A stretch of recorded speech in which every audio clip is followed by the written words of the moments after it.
जीवन का मूल धर्म है। जीवन का मूल धर्म है और धर्म का मूल सेवा है। जिसके जीवन में सेवा है वही धर्मात्मा है। जिसके जीवन में सेवा नहीं है वो कितना भी पूजा पाठी है पर वो धर्मात्मा नहीं है।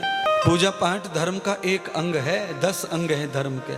उन 10 अंगों को जो निभाते हैं वो धर्मात्मा कहलाते हैं। भगवान मनु ने 10 लक्षण बताए धर्म के, और उन लक्षणों को लगभग कोई नहीं पालता है पूरे देश में। कोई 4 लक्षण पालता है, कोई 5 लक्षण पालता है, कोई 10 लक्षण में से 9 पालता है, कोई 8 पालता है। यानी बड़े बड़े जो दिव्य आत्माएं, धर्मात्माएं, विद्यात्माएं, वो भी पूरा नहीं पाल पा रहे हैं। तो फिर हम संसार के लोग, आप जैसे लोग उस लक्षण को पूरा कैसे कर पाएंगे, उस दिव्यता को पूरा कैसे कर पाएंगे। धर्मम धर्म लक्षण शौचम इंद्रिया ब्रह्मचर्य संतोष अपरिग्रह। धर्म की इन लक्षणों को सुन के तो जमीन खिसक जाती है। हम लोग 11, 10 रुपए, 20 रुपए, 100 रुपए दान करते हैं ना, उसको ही धर्म मानते हैं, पर वो धर्म नहीं है, वो तो शुद्धि है। शुद्धि, घर को झाड़ू मारना घर की शुद्धि है, और शुद्धि धर्म का एक अंग है। शौचम शौचम शौचम, धर्म का एक अंग शौच है। आपने देखा होगा ना, लेटरिन पर, अंग्रेजी लेटरिन पर लिखा रहता है शौचालय। शौचम निगृह धर्म लक्षण है, ये शौच लक्षण है धर्म का।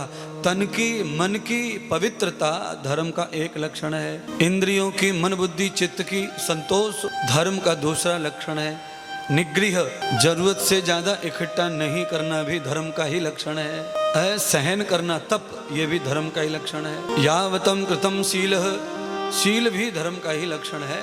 ज्ञान धर्म का लक्षण है। दान धर्म का लक्षण है। कर्म धर्म का लक्षण है। ये सब किसी में हो तो धर्मात्मा है, वो प्राणी धर्मी है, वो धर्म कर्म करने वाला है। अब जीवन में कभी कभार मुहूर्त आया, कोई शुभ दिन आया, कोई त्योहार आया, तब थोड़ा बहुत धर्म कर दिया, और बाकी साल भर अधर्म करते रहना, फिर कहें हमें धर्मात्मा है, हम धर्मात्मा है, हम वृंदावन गए थे, हमने ये पूजा की, वो पूजा की।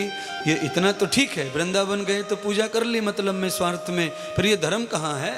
जहाँ स्वार्थ सिद्ध होता है, जहाँ स्वार्थ को पूर्ति होती है। अच्छा बताओ, बिना बीमार कोई दवा खाएगा?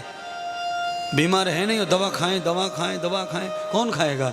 अगर बीमार हैं तो दवा खा रहे हैं तो ये तो स्वार्थ हो गया, मतलब हो गया। वृंदावन में आकर के जो हमारी बुद्धि से सत्कर्म हो रहा है, ये सत्कर्म घर पर भी रोज चले तो धर्मात्मा बनने के पथ पे चल सकते हैं, धर्मात्मा हो भी सकते हैं, हम धर्म करता हो सकते हैं, हमारा धर्म सिद्ध हो सकता है। पर इन सारे धर्मों को बताने का काम परमात्मा नहीं कर सकते, क्योंकि परमात्मा गौण है और गुरुदेव गुरु है, जातित है, प्रमाणिक है। गुरुदेव ये धर्म बताते हैं। भगवान तो धर्म का मूल है, पर धर्म को समझाएगा कौन, धर्म को गाएगा कौन, धर्म सिखाएगा कौन? अच्छा, बहरे आदमी को कैसे धर्म सिखाएं बताओ? अंधे आदमी को कैसे कलर बताएं बताओ? कलर, हरा कलर, हरा कलर है। जो जन्म से अंधा है उसको कहें भाई हरा कलर है, देखो हरा कलर, फिर वो कहेगा कैसा होता है हरा कलर? आप कहेंगे तोते जैसा होता है, तोते जैसा, फिर वो कहेगा तोता कैसा होता है? फिर आप कहेंगे पेड़ की पत्तियों जैसा होता है, पेड़ की पत्तियों जैसा। घुमाते घुमाते जितने भी हरे रंग हैं सबका नाम लेंगे, पर जन्म के अंधे को हरे रंग का एहसास नहीं होगा। अरे भैया ओम ओम बोल, अरे भैया भोले भोले बोल, अरे भैया राम राम बोल।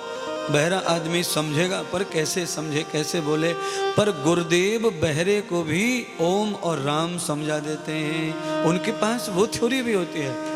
इसीलिए अंधे भी पढ़ लेते हैं, बहरे भी पढ़ लेते हैं, गूंगे भी पढ़ लेते हैं। संसार में आकर के गुरु से, टीचर से हम सब कुछ सीख सकते हैं। अरे भगवान ने हमारे कर्मों का फल हमें दिया, न जाने किस जन्म में कौन सी गलती कर दी इंद्री ने, भगवान ने इंद्री रख ली और हमें दुनिया में बिना इंद्री के भेज दिया।